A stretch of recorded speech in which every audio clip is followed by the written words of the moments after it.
33.4 million nakaambang bawas sa ating budget. Subalit, sa ating sama-samang pagkilos, kasama ang iba't ibang scholar ng bayan mula sa iba't ibang universidad, muli nating nabigo ang budget cut sa ating universidad.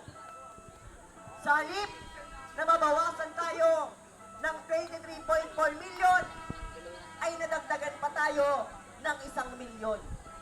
Yan ang tagumpay ng ating sama-samang pagkilos.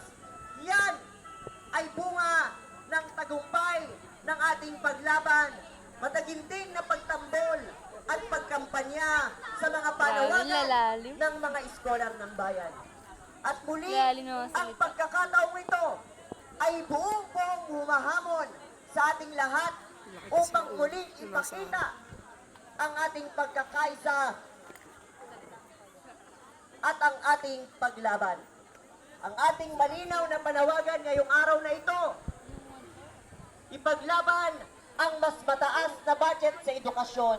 At ngayong araw na ito, ipinapakita natin muli na simula ngayon ay masigla na ang ating kampanya, masigla na ang ating paglaban hanggang sa darating na State of the Nation Address ni Noynoy Aquino.